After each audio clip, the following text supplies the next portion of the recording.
हम लोग देखेंगे मौलिक कर्तव्य का प्रावधान और महत्व क्या है। ठीक है, मौलिक कर्तव्य की आलोचना किस आधार पर की जाती है, बर्मा समिति की क्या सिफारिशें थी, मौलिक कर्तव्य का घटक देखेंगे। साथ में हम लोग मौलिक कर्तव्य में समाज, संस्कृति, नैतिकता, पर्यावरण और राष्ट्रीय अखंडता से संबंधित प्रावधान, मौलिक कर्तव्य का क्रियान्वयन और उनके बाध्यकारी बनाने का औचित्य कितना सही है। ठीक है, मौलिक कर्तव्य और मौलिक अधिकार एक दूसरे के पूरक है। बिहार के संदर्भ में मौलिक कर्तव्यों का क्रियान्वयन देखेंगे। ठीक है, मौलिक कर्तव्य की बात करेंगे तो जिस समय देश में इमरजेंसी लगी हुई थी उस समय मौलिक कर्तव्य को हमारे संविधान में 42वें संविधान संशोधन 1976 के माध्यम से शामिल किया गया। अब मौलिक कर्तव्य के बारे में हम लोग जानते हैं यूएसएसआर के संविधान से लिया गया है। ठीक है, इस बात पे भी निंदा की जाती है कि किसी भी बात करेंगे, किसी भी लोकतांत्रिक देश में मौलिक कर्तव्य का प्रावधान न के बराबर देखने को मिलता है। ठीक है, ध्यान रखेंगे। तो एक मतलब साम्यवादी देश से इसके प्रावधानों को लिया गया है, ये भी एक आधार है। दूसरा, अगर बात करें हमारे देश में मौलिक कर्तव्य की आवश्यकता क्यों पड़ी, क्योंकि जिस समय देश में इमरजेंसी लगी थी तो कुछ लोगों ने मतलब देश के शासन और मतलब सरकार के विरुद्ध बहुत सारी चीजें की, गतिविधियां की, इसलिए उनको बोला गया आपके राष्ट्र के प्रति कुछ मतलब कर्तव्य भी बनते हैं। ठीक है, और मौलिक कर्तव्य हमारे संविधान में पहले से नहीं शामिल था, मूल संविधान का हिस्सा नहीं था, बाद में इसको रखा गया। ठीक है, तो सबसे पहले आप एक हेडिंग देंगे मौलिक कर्तव्य। क्या हेडिंग देंगे, लिखिएगा मौलिक कर्तव्य, हेडिंग दीजिए। ठीक है, मौलिक कर्तव्य का हेडिंग देके लिखना शुरू कीजिए। मौलिक कर्तव्य हेडिंग होगा। ठीक है, ये क्या होगा, मौलिक कर्तव्य का हेडिंग होगा। ठीक है, चलिए मौलिक कर्तव्य का हेडिंग होगा। अब इसमें से एक लाइन आप बना दीजिए, जैसे कि से मौलिक कर्तव्य हम लोग को क्या क्या जानना है सबसे पहले बात। ठीक है, तो यहाँ पे देखेंगे मौलिक कर्तव्य में आपको पढ़ना है। ठीक है, एक यहाँ से ऐसे करके निकालिए, यहाँ पे लिखिएगा मौलिक कर्तव्य क्या है। ठीक है, मतलब मौलिक कर्तव्य क्या है, यहाँ पे एक हो जाएगा सबसे पहले मौलिक कर्तव्य क्या है। ठीक है, उसके बाद यहाँ से निकालेंगे, इसमें लिखेंगे संविधान में प्रावधान। क्या लिखेंगे, संविधान में प्रावधान। लिख रहे हैं?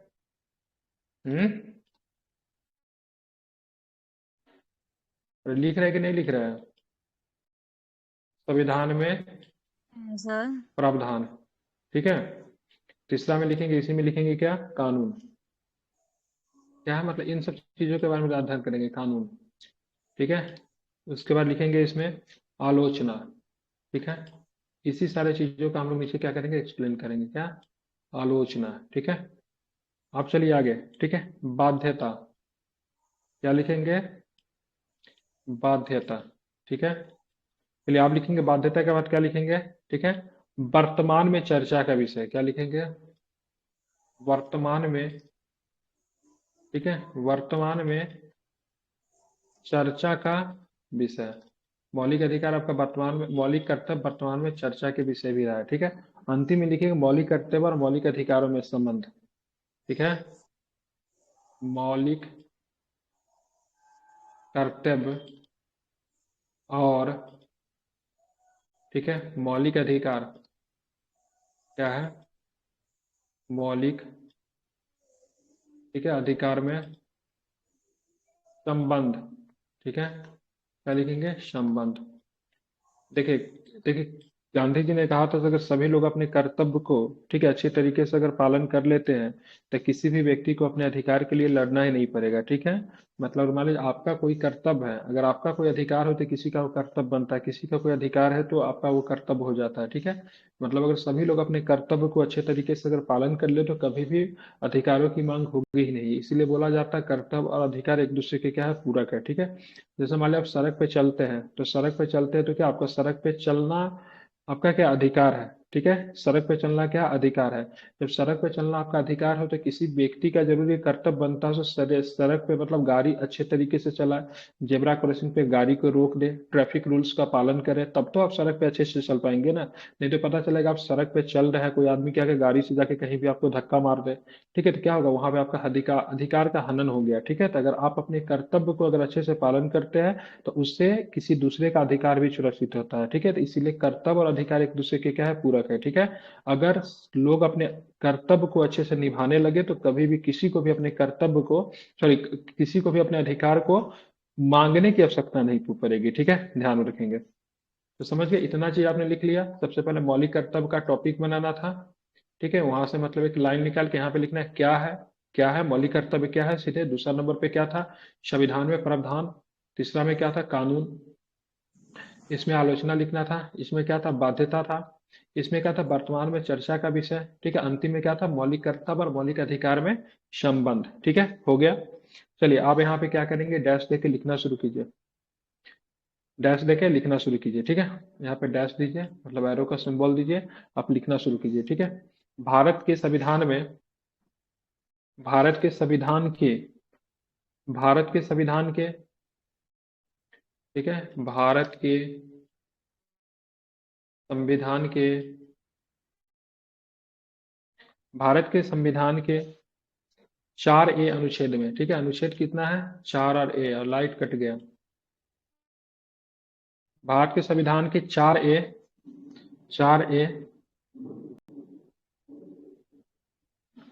भारत के संविधान के 4A, कॉमा देके लिख लीजिएगा, अनुच्छेद, अनुच्छेद, ठीक है, अनुच्छेद 51 के अंतर्गत,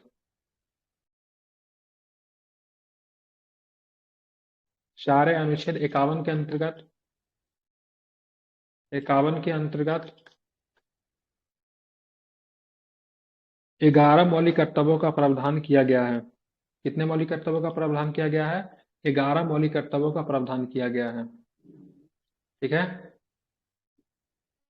लिख लिया आपने, 51 का ए कर दीजिएगा। ठीक है, अनुच्छेद में क्या कर दीजिएगा, 51 का ए कर दीजिएगा। ठीक है, ध्यान में रखेंगे। ठीक है, क्या लिखा आपने ने, भारत के संविधान के 4A अनुच्छेद 51A के अंतर्गत 11 मौलिक कर्तव्यों का प्रावधान किया गया है। लिख लिया आपने, 11 मौलिक कर्तव्यों का प्रावधान किया गया है। मौलिक कर्तव्यों को, मौलिक कर्तव्यों को 42वें संविधान संशोधन के माध्यम से, मौलिक कर्तव्य को, ठीक है, 42वें संविधान संशोधन के माध्यम से, 42वें संविधान संशोधन के माध्यम से, ठीक है, 4A के पहले ना भाग लगाना था। ठीक है, मैं शायद बताना भूल गया हूँ, भाग 4A करना था, उसको देख लीजिए। भारत के संविधान के भाग 4A के अनुच्छेद 51A के अंतर्गत 11 मौलिक कर्तव्यों का प्रावधान किया गया है। मौलिक कर्तव्यों को, मौलिक कर्तव्य को, ठीक है, 42वें संविधान संशोधन के माध्यम से भारत के संविधान में, भारत के संविधान में, भारत के संविधान में 10 मौलिक कर्तव्यों को जोड़े गए थे। हो गया, हो जाएगा तो बताइएगा।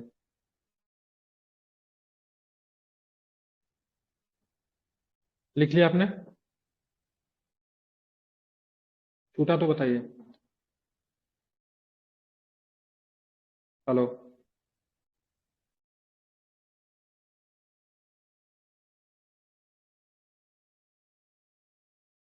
हो गया छूटा कि हुआ, आगे मतलब बोलते रहिए ना।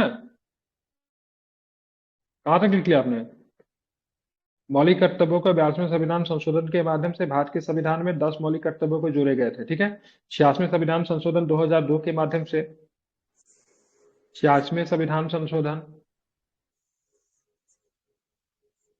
ठीक है, 86वें संविधान संशोधन, 86वें संविधान संशोधन कब हुआ था, 2002 के माध्यम से, 2002 के माध्यम से भारत के संविधान में,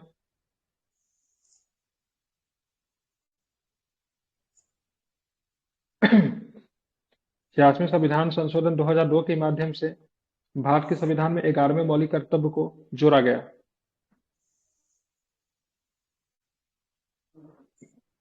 हो गया, आप पैराग्राफ चेंज करके लिखिए।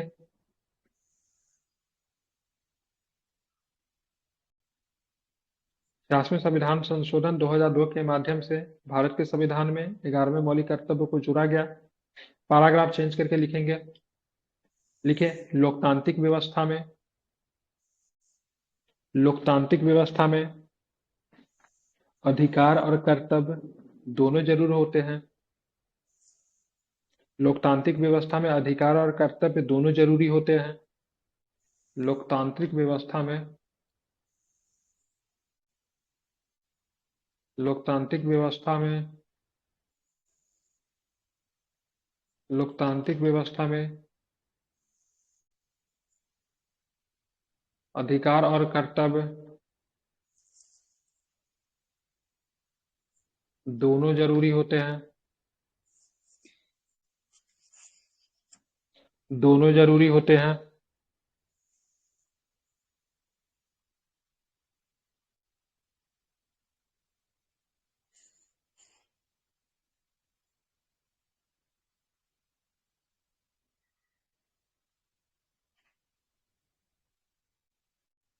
लोकतांत्रिक व्यवस्था में अधिकार और कर्तव्य दोनों जरूरी होते हैं, क्योंकि जो किसी व्यक्ति का अधिकार है वह दूसरे का कर्तव्य है।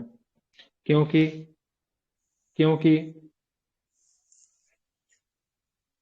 जो किसी व्यक्ति का अधिकार है वह दूसरे का कर्तव्य है। क्योंकि जो किसी व्यक्ति का अधिकार है वह दूसरे का कर्तव्य है। अर्थात कोई भी अधिकार निरपेक्ष नहीं है। ठीक है।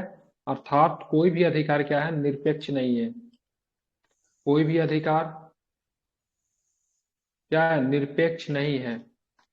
कोई भी अधिकार निरपेक्ष नहीं है। ठीक है, इसे याद रखेंगे। ठीक है।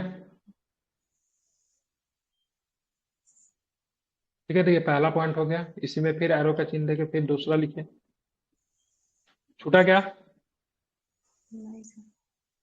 देखेंगे भारत में लोकतांत्रिक समाजवाद की स्थापना। जिनका छूट जाएगा बोलेंगे, मैं रिपीट कर दूंगा। भारत में लोकतांत्रिक समाजवाद की स्थापना की गई है। हमारे यहाँ समाजवाद है, लेकिन समाजवाद के साथ क्या है, लोकतांत्रिक समाजवाद है। भारत में लोकतांत्रिक समाजवाद की स्थापना की गई है।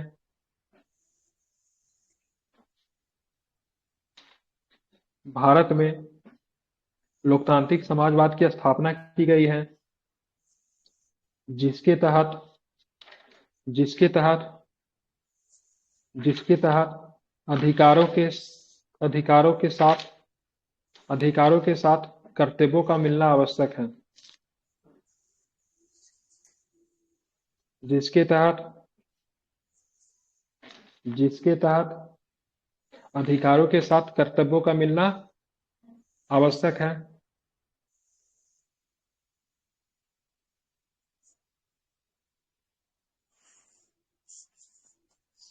इसलिए एक टॉपिक आप बनाएंगे। ठीक है, लिखेंगे एक टॉपिक। ठीक है, नेक्स्ट टॉपिक है, मतलब यहाँ पे हेडलाइंस दीजिए। ठीक है, हेडलाइंस में क्या लिखेंगे, बॉक्स के अंदर डालिए। संविधान में मौलिक कर्तव्य के प्रावधान, या फिर संविधान द्वारा प्रदत्त मौलिक कर्तव्य, कुछ भी लिखे, सबसे अच्छा रहेगा संविधान में मौलिक कर्तव्य के प्रावधान। क्या लिखेंगे, संविधान में संविधान में मैंने टैब खरीद लिया है, अब ये पे माइक, इसे नहीं लिखना पड़ेगा। अब अच्छे से मैं भी लिख सकता हूँ, लेकिन दिक्कत ये है मुझे चलाने नहीं आते हैं। 7,000 रुपया तो लगा तो दिए, अगर नहीं चलाने आएगा तो रिटर्न कर देंगे। ठीक है। कर्तव्य, संविधान में मौलिक कर्तव्य के प्रावधान। ठीक है, कितने प्रावधान है, मौलिक कर्तव्य के प्रावधानों की संख्या कितनी है? 11। ठीक है, 11 है। पहला नंबर में लिखेंगे, पहला नंबर लिखेंगे, संविधान का पालन करें और उसके आदर्श हो, संस्थाओं, राष्ट्रध्वज और राष्ट्रगान का आदर करें। यहाँ पे लिखा हुआ है, सुबह लिख दीजिए, रिपीट कर दे रहा हूँ। ठीक है, संविधान का पालन करें। ठीक है, क्या लिखा, संविधान का पालन करें और उसके आदर्शों, संस्थाओं, राष्ट्रध्वज और राष्ट्रगान का मतलब क्या करें, आदर करें। समझ गए ना? देखिए मौलिक कर्तव्य काम में देखिए सजा का कोई प्रावधान नहीं है, आप न्यायालय में भी नहीं जा सकते इसको लागू कराने के लिए। तो यहाँ पे बोला है संविधान का आदर करें। ठीक है, क्या लिखा गया, संविधान का आदर करें, और साथ में क्या लिखा हुआ है, संविधान के आदर करें, उसके संस्थाओं, राष्ट्रध्वज और राष्ट्रगान का आदर करें। अगर आपको आदर नहीं करना है तो मत करो, कोई दिक्कत नहीं, लेकिन आप उसका अनादर नहीं कर सकते हो। जैसे मान लीजिए क्या होता है, हम लोग क्या होता है, जब भी हमारे यहाँ क्या होता है, हम संविधान की आदर करते नहीं, आदर करते, आपको लगता है से नहीं संविधान अच्छा नहीं है तो अपने मन में रखो, ठीक है हम संविधान का नहीं मानेंगे, नहीं मान, ठीक है मत मानो, कोई दिक्कत नहीं है। लेकिन इसका मतलब ये नहीं है से संविधान की प्रतियां आप जला दिए, अब झंडा फहराना आपको नहीं माने तो मत फहराओ, कोई दिक्कत नहीं है, कोई कोई नहीं कहेगा सब झंडा मत फहराओ।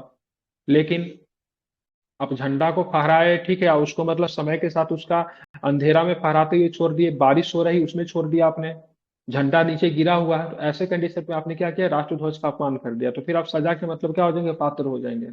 क्योंकि मौलिक अधिकार में सजा देने का प्रावधान तो, मौलिक कर्तव्य में सजा देने का प्रावधान तो नहीं है, लेकिन मौलिक कर्तव्य के चीजों के अनादर करने का भी आपका वो नहीं है। राष्ट्रगान का आदर करें बिल्कुल। मान लीजिए कहीं पे सिनेमा हॉल में राष्ट्रगान बजता है, तो बहुत विवाद हो रहा था, तो कुछ लोग खड़े होते थे, कोई नहीं भी होते तो कोई दिक्कत नहीं है। लेकिन मान लीजिए आप कहीं पे गेस्ट बनाकर बुलाए गए हैं, सब लोग वहां पे राष्ट्रगान बजने पे सभी लोग खड़ा हुए, आप चुपचाप वहां पे बैठे हुए हैं, तो आपने अनादर कर दिया, तो वैसे कंडीशन पे आप दंड के मतलब क्या हो जाएंगे, भागी हो जाएंगे, ठीक है। तो यहाँ पे आदर करना, उसके मानना ना मानना ठीक है, वो बात ठीक है, लेकिन उसका अनादर करना एक तरह से क्या होगा, कानूनन जुर्म हो जाएगा, ठीक है। दूसरा नंबर में लिखिए क्या है, याद कर लीजिएगा, पहला में क्या है, संविधान का पालन करें, उसके आदर्शों, संस्थाओं, राष्ट्र राष्ट्रगान का आदर करें। दूसरा में क्या है, स्वतंत्रता के लिए हमारे राष्ट्रीय आंदोलन को प्रेरित करने वाले उच्च आदर्शों को हृदय में संजोए रखें और उनका मतलब क्या करें, पालन करें।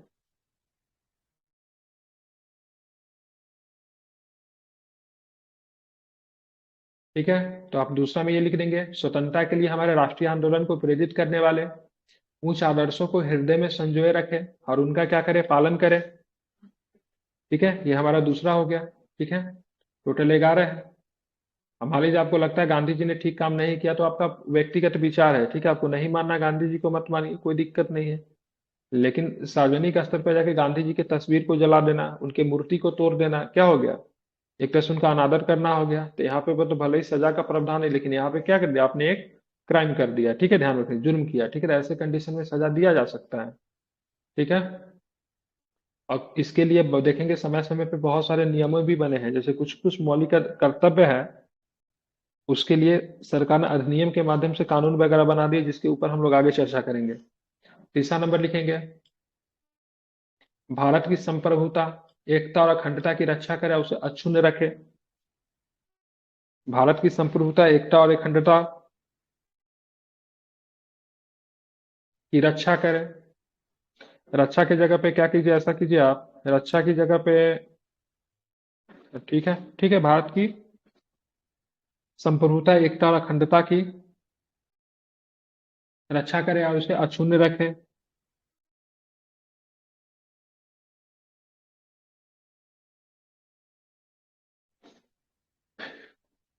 चौथा नंबर पे क्या है, देश की रक्षा करे और आह्वान किए जाने पर राष्ट्र की मतलब क्या करे, सेवा करे। चौथा नंबर पॉइंट क्या है, देश की रक्षा करे और आह्वान किए जाने पर राष्ट्र की मतलब क्या करे, सेवा करे।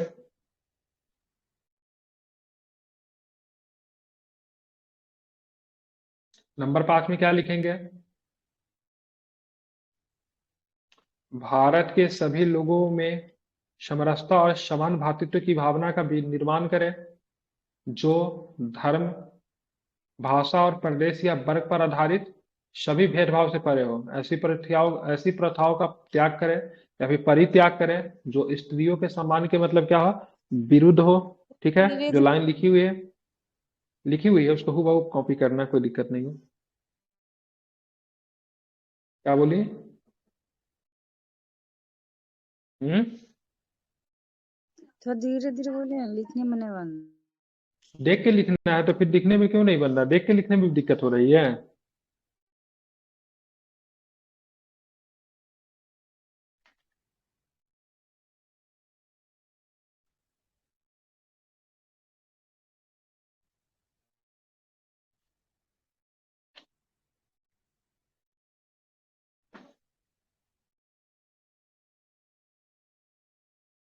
भारत के सभी लोगों की समरसता का, समान भातृत्व की भावना का निर्माण करें, जो धर्म भाषा और प्रदेश या वर्ग पर आधारित सभी भेदभाव से परे हो, ऐसी प्रथाओं का परित्याग करें जो स्त्रियों के सम्मान के विरुद्ध हो। ठीक है,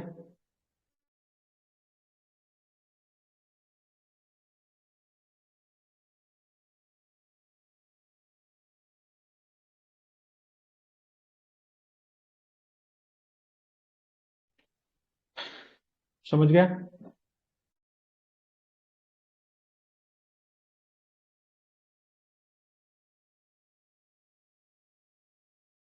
ऑल क्लियर। ये 5th नंबर का आपका फंडामेंटल ड्यूटीज है। ठीक है।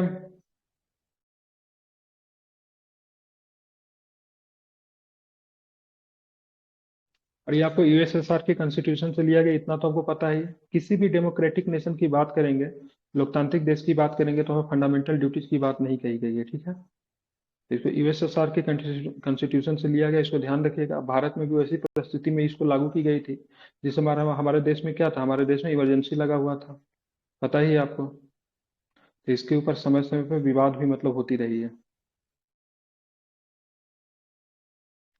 ठीक है। तो लिख लिया आपने, 5 तक हो गया। 6 नंबर लिखवाओ क्या। हमारी सामसिक मतलब कंपोजिट, ठीक है, क्या हमारी संस्कृति, हमारी कल्चर कैसा है, कंपोजिट कल्चर है। ठीक है। तो हमारी सामसिक संस्कृति और गौरवशाली परंपरा का महत्व समझे और उनका परिरक्षण करें। ठीक है।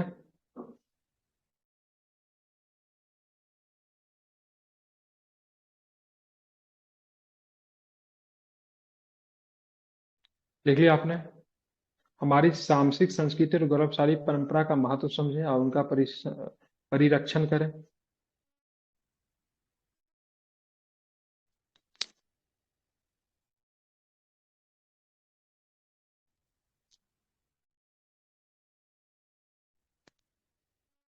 समझ गया। 7 नंबर में क्या है, प्राकृतिक पर्यावरण की, प्राकृतिक पर्यावरण की जिसके अंतर्गत वन, झील, नदी और वन्य जीव है, रक्षा करें, उनका संवर्धन करें तथा सुधार की भावना करें। देखिए यहाँ पे ये जो है प्राकृतिक पर्यावरण, ठीक है, वन आते हैं, झील आते हैं, नदी आते हैं, वन्य जीव आते हैं। ठीक है, इसका रक्षा करना क्या आपका कर्तव्य है। और इसके लिए सरकार ने बहुत सारे एक्ट वगैरह बना दिए अगर आप इस कानून को तोड़ते हैं। ठीक है। जैसे पर्यावरण संरक्षण अधिनियम ला दिया सरकार ने। ठीक है। कुछ एनिमल्स के लिए एनिमल्स प्रोटेक्शन एक्ट ला दिया, 1972 है सर। ठीक है, देख लीजिएगा कब का है। तो वो सब आगे में लिखवाऊंगा। ठीक है। तो इसके लिए सरकार ने बहुत सारे एक्ट वगैरह का प्रावधान करा दिए। अगर आप इनके खिलाफ जाते हो तो क्या होता है, इनसे आपको सजा वगैरह का प्रावधान भी है। ठीक है।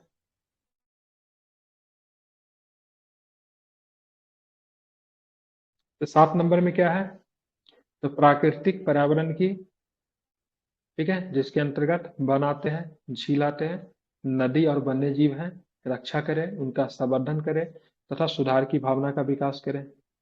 अब मान लीजिए एनिमल्स को हार्म्स करना, नदी को, झील को, इन सबको गंदा करना भी एक तरह का क्या है, कानून के श्रेणी में, कानून के खिलाफ की श्रेणी में आएगा। ठीक है, अगर ऐसा काम करेंगे तो क्या दंड के भागी बनेंगे। ठीक है ना। अब आगे लिखेंगे 8 नंबर में क्या है, वैज्ञानिक दृष्टिकोण, मानववाद और ज्ञानार्जन तथा सुधार की भावना का विकास करें। नंबर 8 में है।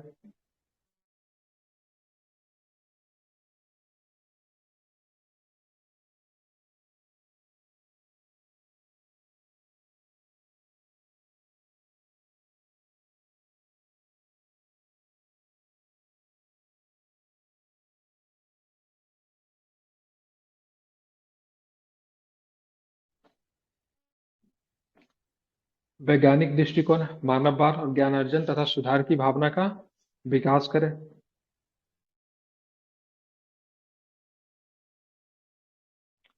ठीक है। सार्वजनिक संपत्ति को सुरक्षित रखें और हिंसा से दूर रहें, जो कि नंबर 9 में होगा। मोबाइल के स्क्रीन को बड़ा करके लिखेंगे तो सब कुछ अच्छे से लिख सकते हैं आप। ठीक है।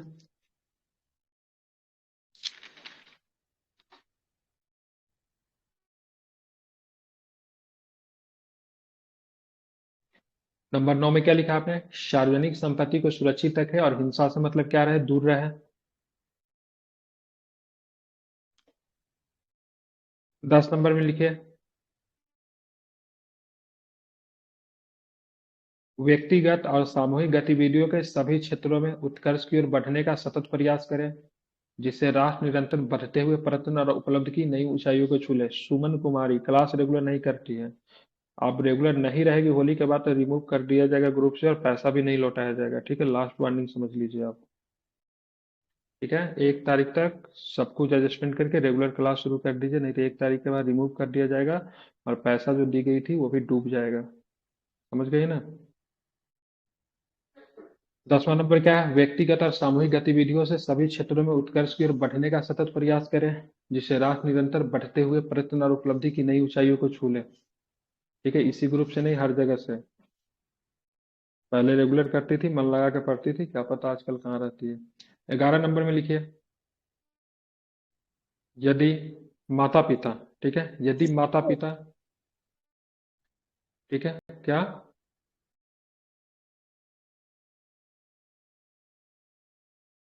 यदि माता पिता या संरक्षक है, दोनों में से कोई भी माता पिता हो या फिर संरक्षक है, 6 से 14 वर्ष तक की आयु वाले अपने यथास्थिति बालक या प्रतिपाल्य के लिए शिक्षा अवसर प्रदान करें।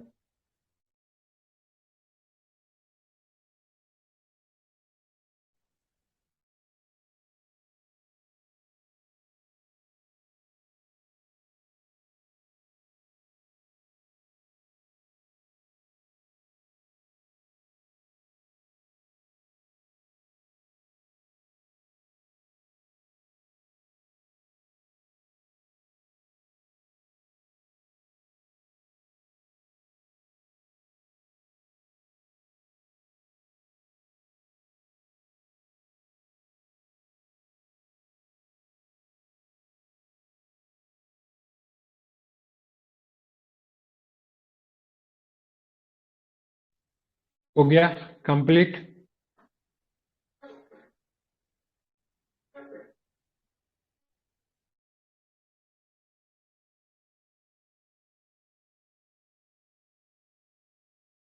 अब लिखेंगे, इसका एक माइंड मैप अच्छा है। लिखेंगे, एक टॉपिक दीजिए, ठीक है। यहाँ पे लिखेंगे मौलिक कर्तव्य के संबंध में किए गए विभिन्न प्रावधान। ये सबका हो गया अच्छे से क्या? फिर से उसको दिखाओ। ऑल क्लियर है? उधर का सब कुछ हो गया? सर लास्ट वाला थोड़ा छूट गया। चलो आप लिखो यहाँ पे, ठीक है। ये कब शामिल किया गया था? कौन सा कॉन्स्टिट्यूशन अमेंडमेंट था ये? 11 नंबर का जो फंडामेंटल ड्यूटीज है। 86 हुआ था 2002 में। हाँ ठीक है, ये फंडामेंटल ड्यूटीज को कॉन्स्टिट्यूशन में शामिल करने की कौन सी समिति बनी थी जिसने सारे को बताया था ये? समिति का नाम क्या है? कमीशन बर्मा समिति बनी थी, ठीक है। कौन सी बनी थी? बर्मा, ठीक है। कितने फंडामेंटल ड्यूटीज को उन्होंने कहा था शामिल करने के लिए? उन्होंने 8 ही बताया था, ठीक है। और सजा का भी प्रावधान किया था, अगर जो नहीं माने उसको सजा का भी। लेकिन सरकार ने 10 को शामिल किया और सजा वगैरह का कोई प्रावधान नहीं है, ठीक है। चलिए, तो इसको लास्ट वाला को लिख लीजिए, फिर मैं आगे लिखाता हूँ।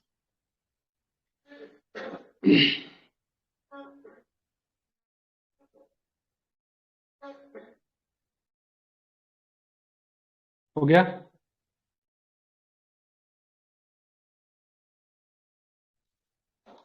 हो गया?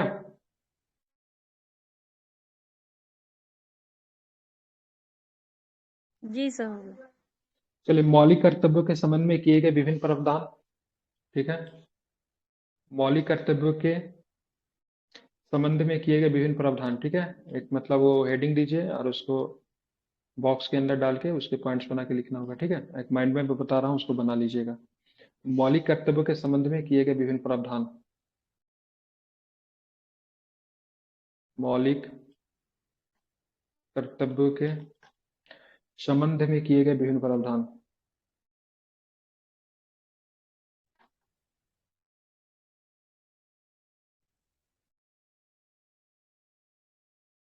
हो गया? किए गए विभिन्न प्रावधान बॉक्स के अंदर ही लिखिएगा, माउस से बंद नहीं रहा लिखने में, ठीक है। हो गया? देखिए, एक माइंड मैप बनाइए, ठीक है। यहाँ पे देखिए, मैंने एक माइंड मैप लिया था, ठीक है। इसी तरीके से बनाना है, ठीक है। अब इसी के सब सारे जो फैक्ट है उसको हमको एक्सप्लेन करना है। मैं थोड़ा जूम कर दे रहा हूँ, ध्यान से देखिए, ठीक है। यहाँ पे क्या है? यहाँ पे आप ऐसा बनाइएगा, सबसे आयोग स्वर्ण सिंह समिति, ठीक है। ध्यान रखेंगे, स्वर्ण सिंह समिति भी था इसमें, बर्मा भी था, स्वर्ण सिंह समिति भी था, तो दोनों को इसमें करना है, ठीक है। ठीक है, उसके बाद लिखिएगा प्रकृति में गैर न्यायोचित है, मतलब इसको थ्रू द कोर्ट आप इसको लागू नहीं करवा सकते हैं, ठीक है, ध्यान रखिएगा। भारतीय संविधान के, ठीक है, पार्ट की बात करेंगे 4A में है। देखिए, जो भी बाद में हमारे कॉन्स्टिट्यूशन में लागू हुआ ना, ठीक है, उसको हम लोग ना कैपिटल से दिखाते हैं, ठीक है। जैसे इसको हम लोग कैसे लिखेंगे, 4 का सब क्लोज ए लिखेंगे, ठीक है, क्योंकि हमारे मूल कॉन्स्टिट्यूशन में ये नहीं था, ठीक है। जो पहले से जो रहेगा ना, सब में स्मॉल ए का प्रयोग किया जाता है। आपको हिंदी में लिखना है, एग्जाम में तो भूल जाओगे 4A बड़ा था कि छोटा था, इसलिए हमेशा क का प्रयोग करें। आप क को तो बता ही नहीं सकते ना, ये छोटा है कि बड़ा है, क तो क है, ठीक है। लेकिन एग्जाम में आप मेंस जब लिखोगे तो उसमें कैपिटल और स्मॉल में भी गलती कर दोगे ना, तो चेक करने वाला नंबर काट लेता है, ठीक है। क्योंकि बाद में शामिल हुआ था, तो इसको 4 का सब क्लोज ए है। और आर्टिकल्स की बात करेंगे तो 41 का सब क्लोज ए है, ठीक है, इसको ध्यान में रखिएगा, ठीक है। स्मॉल का कोई प्रावधान नहीं होगा यहाँ पे, समझ गया। नहीं तो सबसे अच्छा क का यूज कीजिए, ठीक है, बी के जगह पे ख का यूज कीजिए, अगर कर सकते हैं तो, जैसे भी आपको याद रहता है। लेकिन इसमें कैपिटल ए और कैपिटल ए दोनों जगह पे, ठीक है, पार्ट में भी और आर्टिकल्स में भी, ठीक है। कहाँ पे थे हम लोग, तो सेम टू सेम जो जो चीजें यहाँ पे लिखी हुई है उसको आप लोग लिख लीजिए, ठीक है। सबसे पहले लिखेंगे आयोग में कौन हो जाएगा, स्वर्ण सिंह समिति, ठीक है। प्रकृति में कैसी, गैर न्यायोचित है। भारतीय संविधान में कहाँ पे उल्लेख मिलता है, तो पार्ट में देखने को मिलता है 4 का ए में, सब क्लोज ए में। और अनुच्छेद में किसमें देखने को मिलता है, तो 51 का ए में।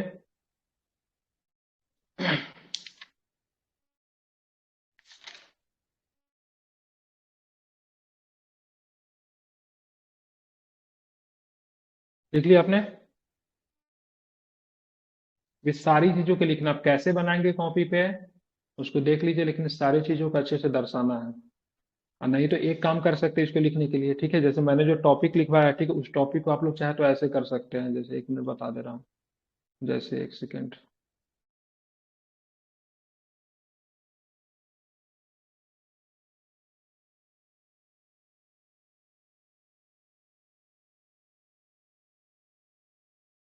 ये है ना, तो बहुत लोग ना ऐसे भी करते हैं, जैसे यहाँ से मेंस लिखना शुरू किया ना, तो यहाँ से निकाल दिया, ऐसे करके निकाल के ऐसे कर देते हैं, ऐसे करके निकाल के टॉपिक लिख देते हैं, ऐसे करके निकाल के टॉपिक लिख देते हैं।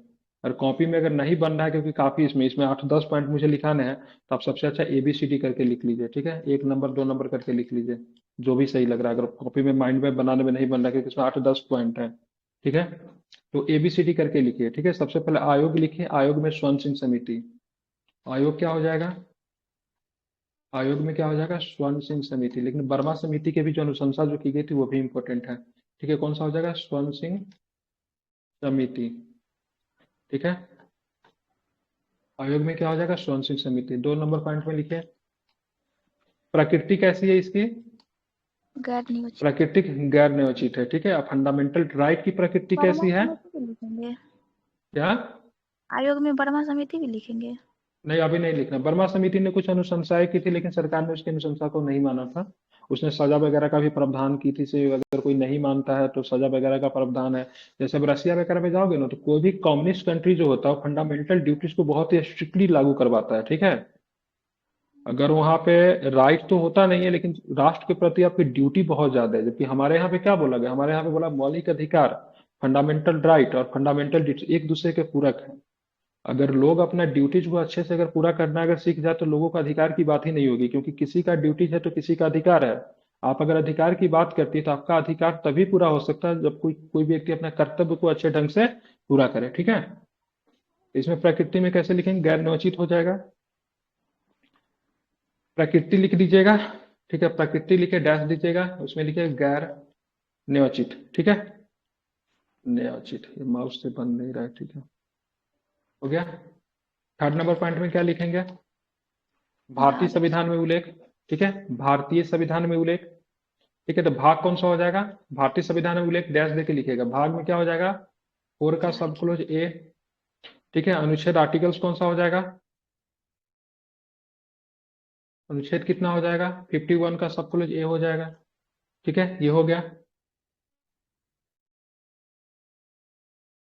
2 प्रकार के कर्तव्य भी है, ठीक है, कितने प्रकार के कर्तव्य, ठीक है, यहाँ पे लिखेगा, एक टॉपिक लीजिएगा इसी में, कितने प्रकार के, हाउ मेनी टाइप्स, ठीक है, कितने प्रकार के, ठीक है, कर्तव्य, ठीक है, 2 तरह के, ठीक है, कितने तरह के, 2 तरह के, हम लोग इस पे आगे बात करेंगे। आयाती, आयात, ठीक है, तो कहाँ से हम लोगों ने इसको लिया है, आयात कहाँ से किया है, तो पूर्व सोवियत संघ से, ठीक है, यूएसएसआर से, ठीक है, 1991 से पहले, ठीक है, यूएसएसआर हुआ करता था, जो कि 1991 में क्या होता है, यूएसएसआर टूट जाता है, विखंडित हो जाता है, ठीक है। कहाँ से आयत किया गया है, ठीक है, तो इसमें आप क्या लिखोगे, ठीक है, पूर्व सोवियत संघ, पूर्व सोवियत संघ।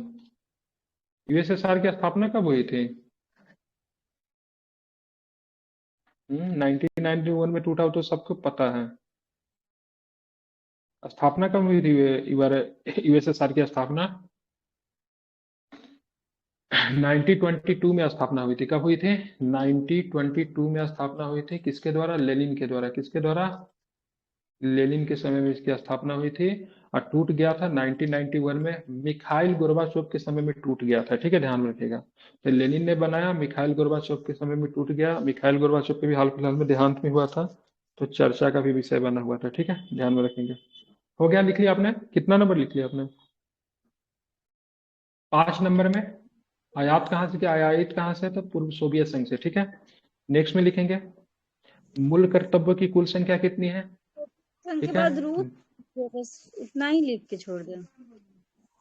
आयात कहाँ से किया गया, मतलब कहाँ से इसको मतलब लागू कराया गया है, ठीक है, तो पूर्व सोवियत संघ, ठीक है, बस इतना ही लिखना और कुछ नहीं।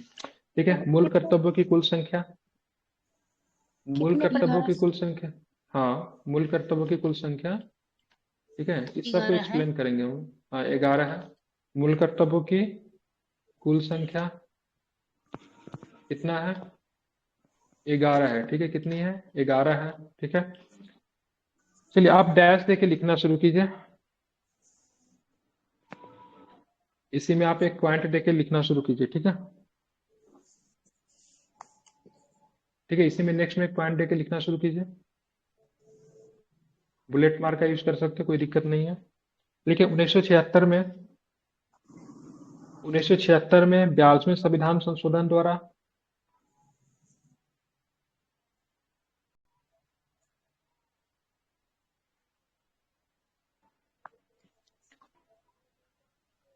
1976 में 42वें संविधान संशोधन के द्वारा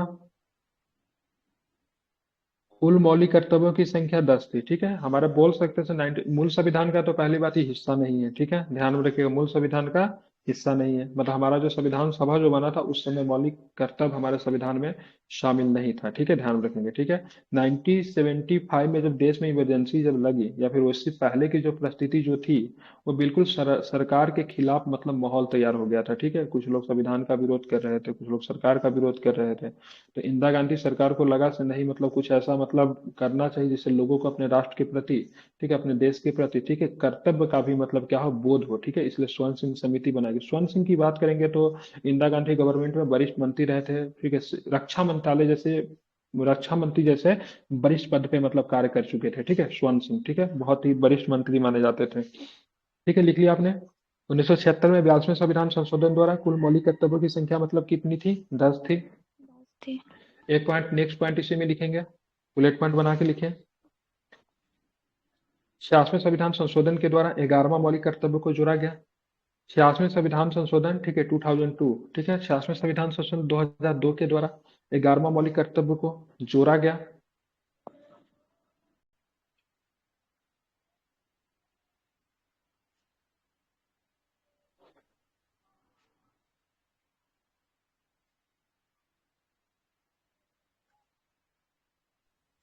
ठीक है, लिख लिया आपने?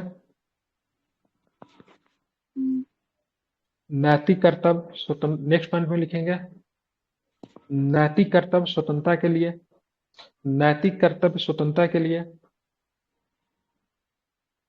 नैतिक कर्तव्य स्वतंत्रता के लिए हमारे राष्ट्रीय संघर्ष को प्रेरित करने वाले,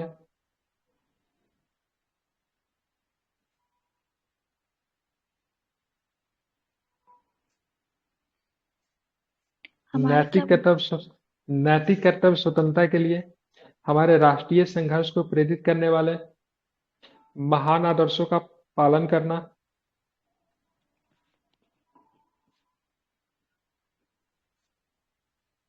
नैतिक कर्तव्य स्वतंत्रता के लिए हमारे राष्ट्रीय संघर्ष को प्रेरित करने वाला, महान आदर्शों का पालन करना,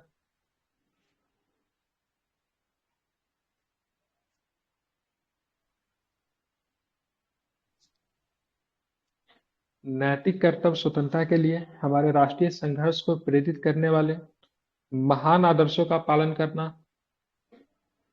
हो गया। नेक्स्ट टॉपिक में लिखेंगे इसी में पॉइंट बना के, नागरिक कर्तव्य। ठीक है, ध्यान में, नागरिक कर्तव्य संविधान का पालन करना,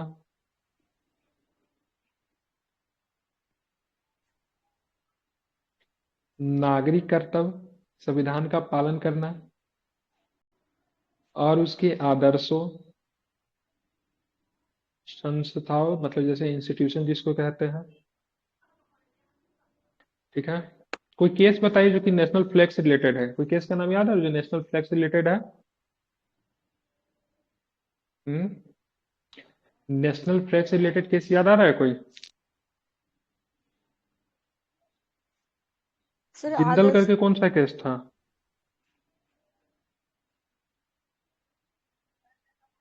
कब की केस थी? 2000 सम की से जिंदल वाला कोई केस था ना? नवीन जिंदल केस याद आ रहा है? हम्म नवीन जिंदल वाला जो केस जो है ना, वो आपका इससे है, नेशनल फ्लैग से। ठीक है, 2004 2004 का केस है, 2004 का केस है। कहाँ तक लिखा आपने? नागरिक कर्तव्य संविधान का और पालन करना नागरिक और उसके कर्तव्य संविधान का पालन करना और उसके आदर्शों, संस्थाओं। ठीक है, राष्ट्रध्वज एवं राष्ट्रीय गान का, नेशनल एंथम का क्या करना? आदर करना। ठीक है, आप देखेंगे यहाँ पे बोला संविधान की संस्थाएं। ठीक है, संविधान की संस्थाएं क्या हो जाएगी? बहुत सारे संवैधानिक संस्था, जैसे बात करेंगे इलेक्शन कमीशन से। अब इलेक्शन कमीशन ने चुनाव आयोग ने मतलब क्या किया, उसने चुनाव करवाया। आप बोल रहे हो उसने एक गलत तरीके से चुनाव करवाया है। ठीक है, उसने मतलब क्या, किसी पार्टी से पैसे ले रखे हैं। ठीक है, या फिर सुप्रीम कोर्ट के किसी फैसले को आप चैलेंज करते हो। ठीक है, तो कोर्ट ऑफ कंटेम्प्ट अलग से कोर्ट लगवाया गया। एक तरह से आपने क्या किया यहाँ पे, आपने अपने ड्यूटी को भी मतलब क्या किया, आपका ड्यूटी था उसको मानना, आपने नहीं माना। ठीक है, बहुत से बीत आयोग है, बीत आयोग के ऊपर ऑब्जेक्शन राइज करना से मतलब ये भेदभाव करती है। तो ये सब क्या होगा, कॉन्स्टिट्यूशन का इंस्टीट्यूशन है। ठीक है, ये हमारे क्या है, संवैधानिक संस्थाएं है नहीं। तो इनके जो मतलब ये जो कार्य करते हैं वो हमारे लिए मतलब क्या होते हैं, बाध्यकारी तो नहीं है, लेकिन हमसे उम्मीद की जाती है, हमसे अपेक्षा की जाती है, तो हम उनका क्या करें, पालन करें। ठीक है, लिख लिया आपने? एक और इसमें लिखे,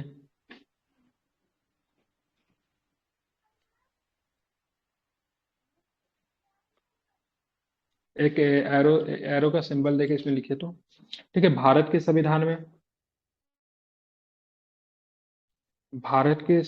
में मौलिक कर्तव्यों में, भारत के संविधान में मौलिक कर्तव्य में नागरिक तथा व्यक्ति दोनों को ही शामिल किया गया है।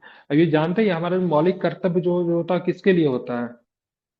मौलिक अधिकार किसके लिए होता है, सो पहले बताइए, फिर अंतर बता दो। तो आगे चल के हालांकि हम डिफरेंसेस देखेंगे, मतलब राइट्स एंड ड्यूटीज में क्या डिफरेंसेस है, लेकिन सबसे पहले मौलिक अधिकार किसके लिए होता है?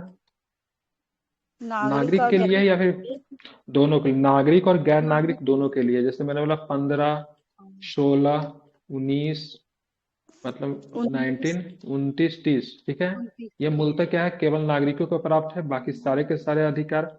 ठीक है, एलियन शब्द का प्रयोग किया गया। एलियन का मतलब क्या होगा, वो फिल्म वाला एलियन नहीं, एलियन का मतलब विदेशी होता है। ठीक है, ध्यान रखिएगा। तो कॉन्स्टिट्यूशन में एलियन शब्द लिखा है। ठीक है, तो इसको देखिए, 15, 16, 19, 29, 30 छोड़ के सबके सब जो है सो विदेशियों को भी मिला हुआ है, लेकिन एक कंडीशन वो भी है, सो विदेशी क्या होना चाहिए, शत्रु नहीं होना चाहिए, इनेमी नहीं होना चाहिए। ठीक है, हाँ, इनेमी को डिफाइन नहीं किया गया, हमारा इनेमी कौन नहीं होगा, पाकिस्तान है कि चीन है। बस इतना कहा गया जिसके साथ हमारा युद्ध चल रहा है वो हमारा दुश्मन होगा। ठीक है, ध्यान में रखेंगे। अब यहाँ पे मौलिक कर्तव्य की बात करेंगे, जो फंडामेंटल ड्यूटीज जो है so ये किसी भी विदेशियों के लिए नहीं लागू होता है। ठीक है, आप विदेशी से अपेक्षा नहीं कर सकते हैं जो आपके ड्यूटीज को पूरा करें। अब इसका सिंपल एग्जांपल आप क्रिकेट स्टेडियम में देखते हुए, नेशनल एंथम बजता है ना, तो आप देखते हुएगा, आप देखते हुए कैसे क्या होता है जब नेशनल एंथम बजता है। ठीक है, तो क्या होता है, जो सिटीजन्स होते हैं वो खड़े होते हैं, और बाकी जो जो भी फॉरेनर्स होते हैं क्या होते हैं, चुपचाप बैठे रहते हैं, है कि नहीं? उनसे अपेक्षा नहीं की जाती है, समझ रहे हैं ना? आप देखिएगा जैसे भारत के प्राइम मिनिस्टर कहीं पे जाते हैं, मोदी जी कहीं पे जाते हैं, तो देखिएगा जब वहाँ पे नेशनल एंथम होता है, तो मोदी जी अपना एकदम शांत हो जाते हैं, या फिर जब सैल्यूट देने की बात होता है तो वो अपना करते हैं, झंडा को, जो भी फ्लैग को सैल्यूट करना होता है। बाकी जो उनका विदेशी जो राष्ट्राध्यक्ष होते हैं, ठीक है, हेड ऑफ स्टेट होते हैं, वो कुछ नहीं करते हैं।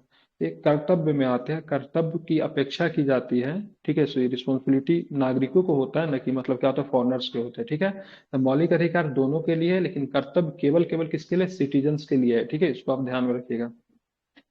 क्या मैं लिखवा दी यहाँ पे, भारत के संविधान में मौलिक कर्तव्यों में नागरिक तथा व्यक्ति दोनों को ही शामिल किया गया, हो गया। और दूसरा नंबर टॉपिक इसी में लिख लीजिए। ये फर्स्ट है, ये मतलब एरो देके फर्स्ट लिखना है, सेकेंड इसी में लिख लीजिए। ठीक है, मौलिक कर्तव्य में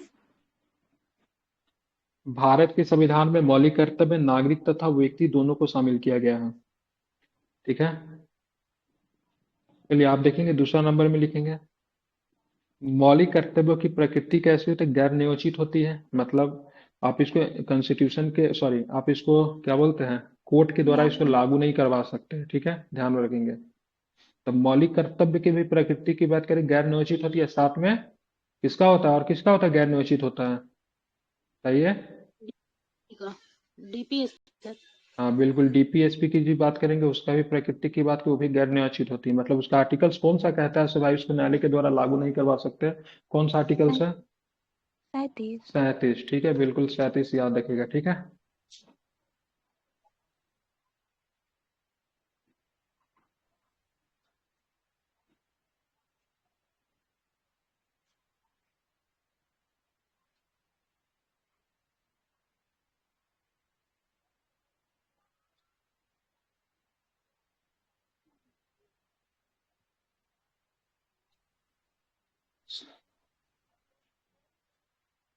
कहाँ तक लिखा आपने, मौलिक कर्तव्य गैर नियोजित होते हैं। हाँ बिल्कुल, मौलिक के कर्तव्य की प्रकृति गैर न्यायोचित होती है। क्या होती है, प्रकृति। ठीक है, गैर नियोजित होती है। अतः इनके प्राप्ति के लिए, अतः इनके प्राप्ति के लिए और इनको लागू कराने के लिए कोर्ट का कोई विशेष प्रावधान नहीं हो सकता।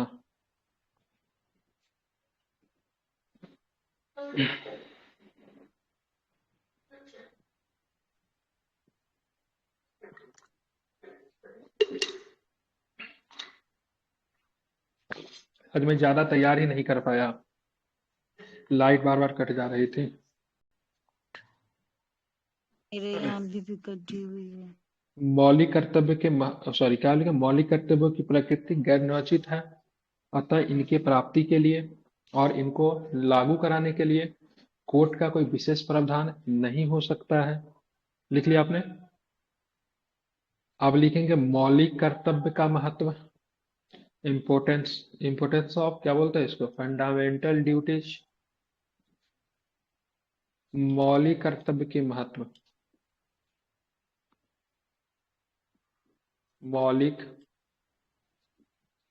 कर्तव्य के महत्व। ठीक है, लिखेंगे पहला नंबर पॉइंट देके लिखे इसमें, सॉरी एरो देके लिखे, मिस्टेक, एरो देके लिखे इसमें, उसके बाद पॉइंट दीजिएगा। पहला में एरो देके लिखेंगे, मौलिक कर्तव्य के महत्व को बिंदुवार दर्शाया गया है। मौलिक कर्तव्य के महत्व को बिंदुवार दर्शाया गया है। मौलिक कर्तव्य के महत्व को बिंदुवार दर्शाया गया है। देवियों और सजनों, ठीक है, मौलिक कर्तव्य के महत्व को बिंदुवार दर्शाया गया है। कैसे दर्शाया गया है, तो भाई साहब बिंदुवार दर्शाया गया है। ठीक है, ठीक है, बिंदुवार दर्शाया गया के बाद ना ये इसका प्रयोग कीजिएगा, और नीचे एक नंबर में लिख दीजिए,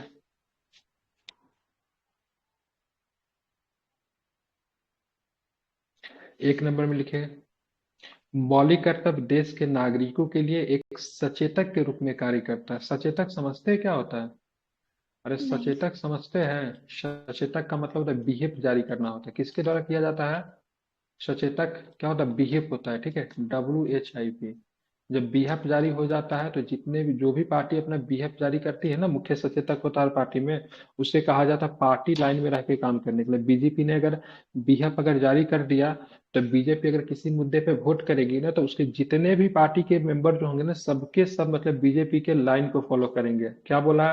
वोट में यस करना है तो यस करेगा, नो करेगा तो नो करेगा। अगर किसी ने भी उसका अगर विरोध किया, अगर किसी ने उसके मतलब बोला गया एस करने के लिए लेकिन किसी ने नो कर दिया, तो उस पर दल बदल लागू हो जाएगा। ठीक है? तो मतलब जब भी पार्टी के सदस्यों को पार्टी लाइन में रहकर काम करने के लिए कहा जाता है, तो पार्टी के द्वारा व्हिप जारी किया जाता है। उसको सचेतक कहते हैं। हर पार्टी में एक मुख्य सचेतक होता है जो कि एक तरह से डिसिप्लिन मेंटेन करने का भी काम करता है। ठीक है? मतलब व्हिप जब भी जारी हो तो डायरेक्ट पार्टी के साथ चलो। क्या चलो? पार्टी के साथ चलो, पार्टी लाइन में चलो। ठीक है? पार्टी से विरोध नहीं जाना। ठीक है? तो क्या लिखा आपने? मौलिक कर्तव्य देश के नागरिकों के लिए एक सचेतक के रूप में कार्य करते हैं। दूसरा नंबर में क्या लिखेंगे कि राष्ट्र के प्रति अनुशासन और प्रतिबद्धता की भावना को बढ़ावा देते हैं।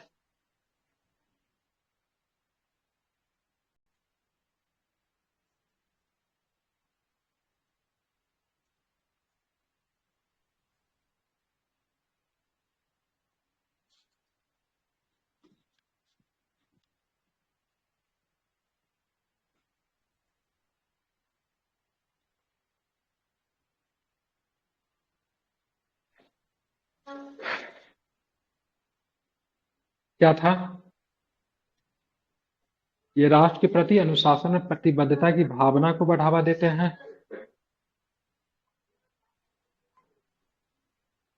लिख लिया आपने? हो गया? हम्म, आगे लिखेंगे, ये असामाजिक गतिविधियों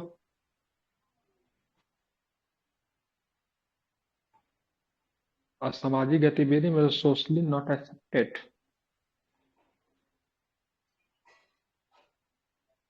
ठीक है? ये असामाजिक गतिविधियों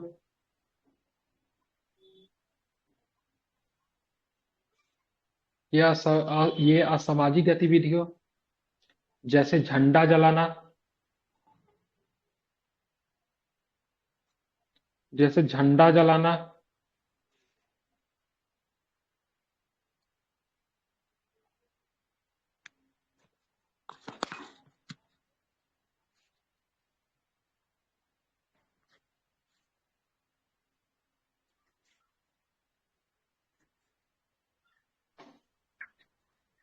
ये असामाजिक गतिविधियों जैसे झंडा जलाना, कौमा देखिए सार्वजनिक संपत्ति को नष्ट करना आदि के विरुद्ध चेतावनी के रूप में कार्य करते हैं। चेतावनी के रूप में कार्य करते हैं। आप लोग किसी सरकारी संपत्ति को नुकसान पहुंचाए हुए कभी? ईमानदारी से बोलिएगा, झूठ मत बोलिएगा। नहीं। और कोई? सर नहीं सर, लड़के लोग ये सब ज्यादा करते हैं। लड़कियां ये सब में पीछे।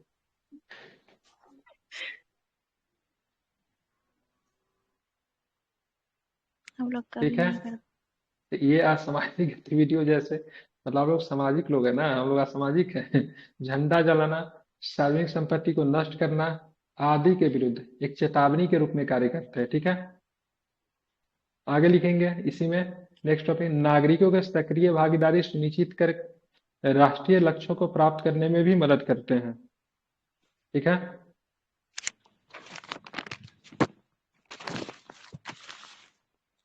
समझ गया? क्या लिखना था? नागरिकों की सक्रिय भागीदारी सुनिश्चित कर राष्ट्रीय लक्ष्यों को प्राप्त करने में भी क्या करते हैं? मदद करते हैं।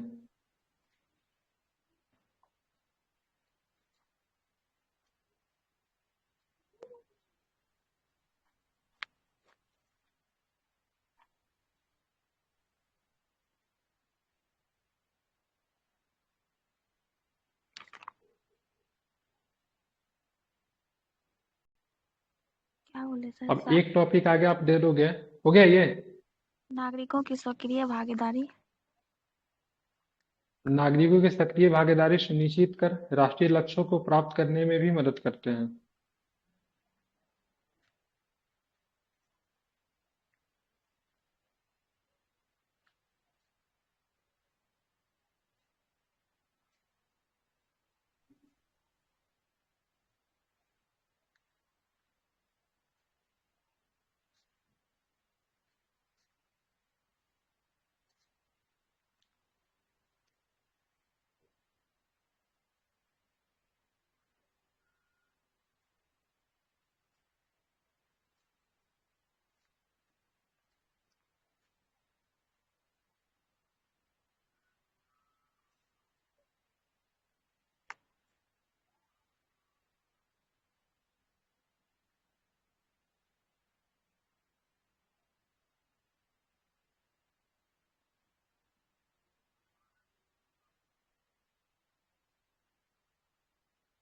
लिख दिया?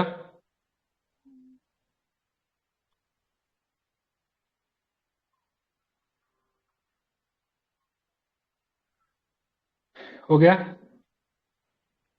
हो गया? Yes sir. एक टॉपिक देंगे, बॉक्स बना के टॉपिक लिखिए। मौलिक कर्तव्यों की बाध्यता। मौलिक कर्तव्यों की बाध्यता। मौलिक कर्तव्यों की बाध्यता ऐसे बनाएंगे, इसमें लिखेंगे मौलिक कर्तव्यों की बाध्यता। ठीक है, क्या लिखेंगे? मौलिक कर्तव्यों की बात। एक क्लास और होगा, खत्म हो जाएगा। ठीक है, मैं परसों घर के लिए निकलूंगा तो आपको मैं ये क्लास से खत्म करवा के ही जाऊंगा। ठीक है, चिंता न करें, आपको ये मौलिक कर्तव्य आपका हो जाएगा। घर पे जाके हम क्लास लेना शुरू करेंगे, डीपीएसपी आपको करवाएंगे वहां से। ठीक है, तो मौलिक कर्तव्य की बाध्यता। ठीक है, मतलब मौलिक कर्तव्य किस तरीके से बाध्यता है, कहाँ है, नहीं है। भाई बाध्यता तभी होगा जब सरकार इसके संदर्भ में कानून बनाएगी तब। ठीक है, सरकार ने बहुत सारा एक्ट बनाया, जैसे पर्यावरण की रक्षा के लिए। पर्यावरण कौन सा है? 1986 वाला पर्यावरण संरक्षण। ठीक है, उसके बाद 1972 में बना था। कौन सा बना था भाई? ठीक है, जीव जंतु वाइल्ड एनिमल्स प्रोटेक्शन एक्ट, जिसमें उसके व्यापार को, बॉडी को बेचना, जानवर के शरीर को या फिर उसके सींग जो भी हो, उसके रिसोर्सेज को बेचना गैर कानूनन कर दिया गया। 1999 में बर्मा समिति आई थी, उसने बोला था भाई साहब कुछ कुछ नियम बनाए बर्मा समिति ने, लेकिन सरकार ने नहीं माना। इसको देखेंगे हम लोग। तो मौलिक कर्तव्यों की बाध्यता हम लोग कल के क्लास में करेंगे। ठीक है, हमने शायद बर्मा समिति के बारे में बोल दिया से 8 मौलिक कर्तव्यों का इसने दिया था, वो स्वर्ण सिंह समिति था, थोड़ा इसको सुधार लीजिएगा। ठीक है, तो मौलिक कर्तव्यों की बाध्यता। ठीक है, नेक्स्ट की क्लास में हम लोग यहीं से मतलब क्या करेंगे, कंटिन्यू करेंगे। ठीक है,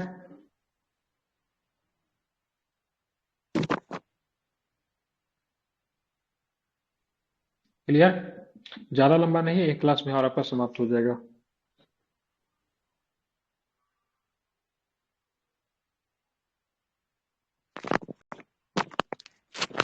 चलिए, ठीक है।